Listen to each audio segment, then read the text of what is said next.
Hello and welcome to my channel. In today's video, I'll show you how I take inspiration from a high-end decor piece and create the look for less for my home. If you like this kind of content, I would love it if you'd subscribe to my channel where I upload thrifting, decor, and DIY videos. And of course, you can always find me on Instagram at Nicole Northgarden. Here we go.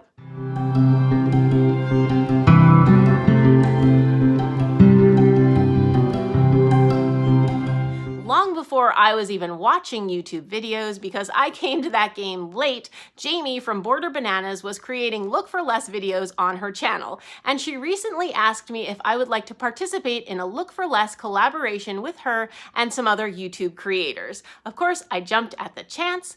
I would love it if after you watch my video, you'd go to the playlist, which I will link in the description box below, and watch the videos of the other YouTube creators who are participating. I will also link Jamie's channel in my description box below. It's called Border Bananas, and she does DIYs, thrifting, decor, and other fun stuff. So you should definitely check her out. So let's go ahead and get started with my Look for Less. For this Look for Less challenge, I found this piece of wall decor on the Macy's home decor page. I think it's absolutely adorable. It looks like a little wreath over a window frame with a bunny in the middle for the spring. Macy's is asking $73 for this piece of decor, and I was pretty sure I could make this look for less. I wanted to use items from my stash. That's one of my goals for 2020, is to craft through my stash. So I did have to buy one thing. I needed wood pieces to be able to make a frame that I had thrifted look more like a window. So I got these strips of lattice from Lowe's, but I did later find out that Home Depot has a better deal. But that's okay. I spent about $1.50. I also used some of a piece of foam board from the Dollar Tree, as well as this frame that I thrifted for 50 cents this summer. It has a beautiful dark walnut finish on it. Obviously, if you wanted to do this project, you could thrift a frame or buy a frame. Then I had this wreath in my stash that needed to be redone, and some greenery in my stash. And of course, you could buy all of these supplies at the Dollar Tree or at the craft store. Then I also pulled out my hobby knife set, which I would use to cut the foam board, and some Rust-Oleum chalked aged glaze. I wanted to use this to stain the wood that I had purchased. I didn't want to use stain because it takes a long time to dry, and I thought this would work well. Then I also used a paintbrush and a paint can opener. The first thing I did was to measure the wood strips that I used to create the panes of the window. Once I had it measured, I took my carpenter's square and one of my hobby knives and started to score the wood.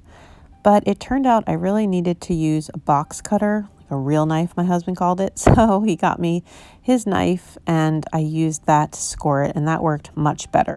And you do have to score it on both sides. And then once you have it scored on both sides, it just snaps, and you can see how easily it snapped. I was being very careful with my countertops, but they are quartz and pretty indestructible. But if you did this at home, you should use a cutting mat. And I did the same process for the piece that would go perpendicular.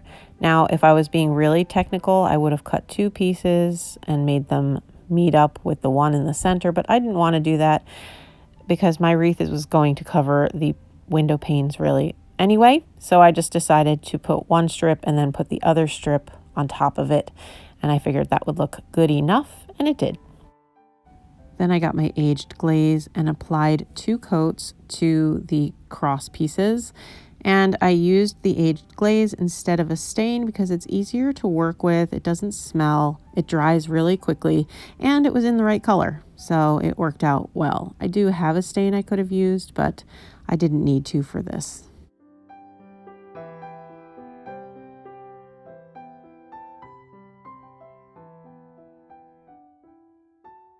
Next, I traced the bunny. I actually traced it from the computer screen. I blew up the picture and traced it as large as I could.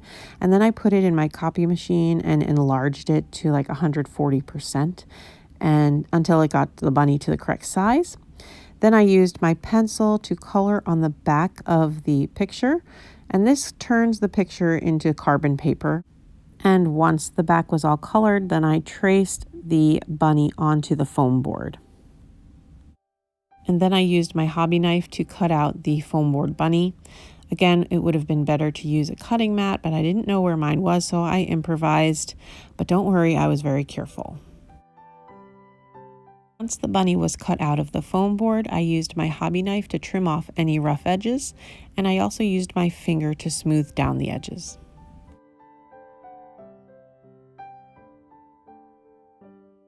And here's what the bunny looked like when he was all ready to be painted. Then I got my Rust-Oleum linen white chalk paint, and I applied one coat of linen white to the bunny. And I was sure to paint the edges just to cover up the fact that he is made out of foam board.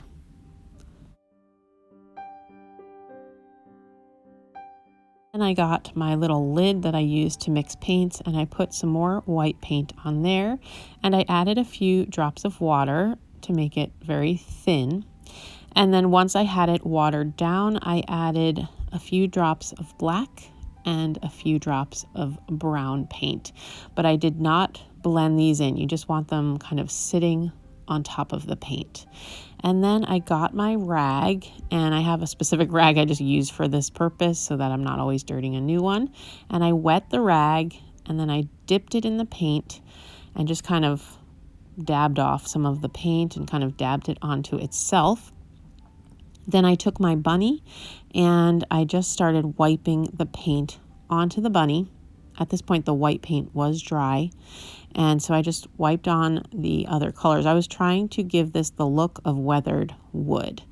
And if it got heavy in places, I just grabbed some water from my little water glass and wiped off some paint until it got to the place where I liked the way that it looked. And once the aged glaze on my strips to create the window panes was dry, I used my measuring tape to position them correctly in the center, and then I used tiny little finishing nails and my hammer to attach them to the frame.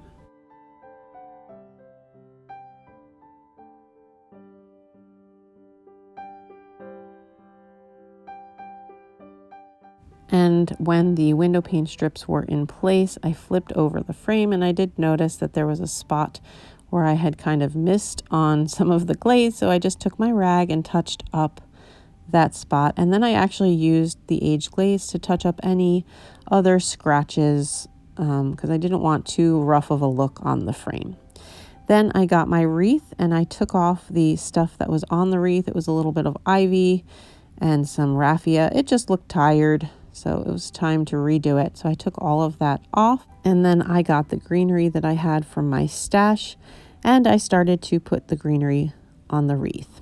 And I wasn't going for a perfect match to the inspiration piece. The greenery on the inspiration piece was really thin, and there wasn't a lot of it. I was going for a slightly different look, true to the inspiration piece, but with my own touch on it. So I just placed it how I liked it to look for my project. Then I glued the bottom of the bunny to the wreath. I did not glue the top yet because I knew I needed to put ribbon behind the bunny in order to hang the wreath. So I wanted to be able to get behind the bunny to do that. And I did come back with some floral wire to wire the greenery in place just to make sure that it stayed where I had arranged it to be.